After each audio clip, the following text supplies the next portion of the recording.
Pues las recomendaciones que haría a los varones, tanto si tienen síntomas urinarios como si no tienen síntomas urinarios, es que a día de hoy disponemos, mediante un simple análisis de sangre, podemos determinar un marcador, que ese marcador nos orienta sobre la posibilidad que tiene ese paciente de tener un cáncer de próstata.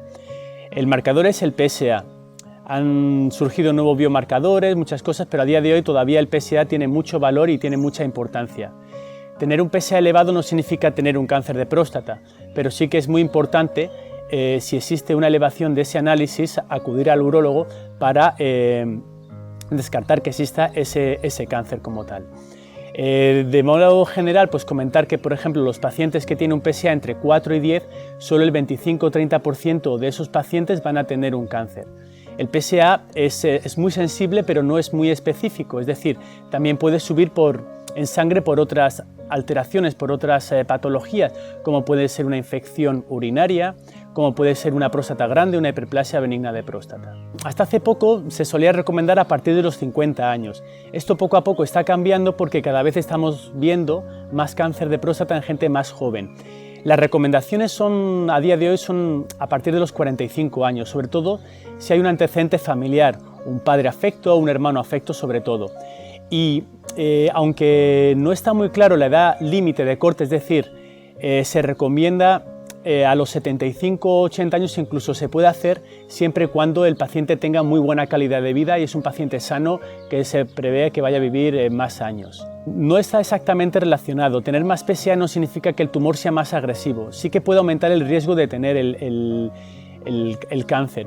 Hay otros parámetros que indican, por ejemplo, mayor riesgo de agresividad y mayor riesgo de tener el cáncer, como puede ser un tacto rectal. Por eso es muy importante, ante un hallazgo elevado de PSA, completar la exploración física mediante un tacto rectal y descartar que no haya ningún tipo de lesión en la próstata mediante una simple exploración física.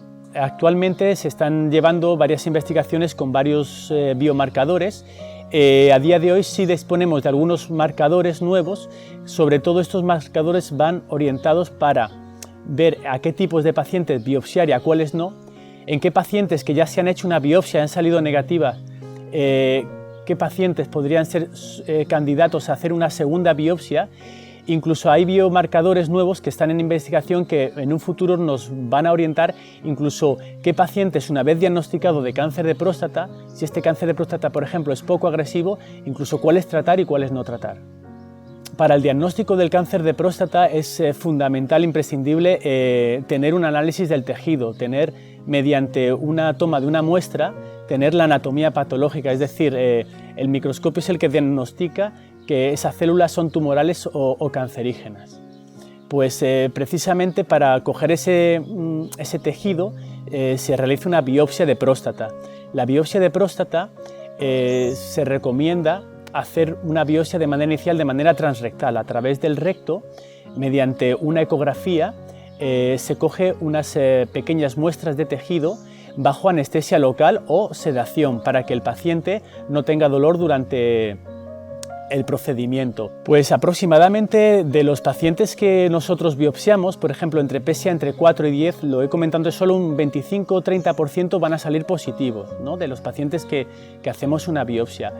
Está recomendado hacer una segunda biopsia cuando después de la primera biopsia el PSA sigue subiendo, el tacto rectal sigue siendo sospechoso o tenemos una alta sospecha clínica de que el paciente pueda tener un cáncer de próstata.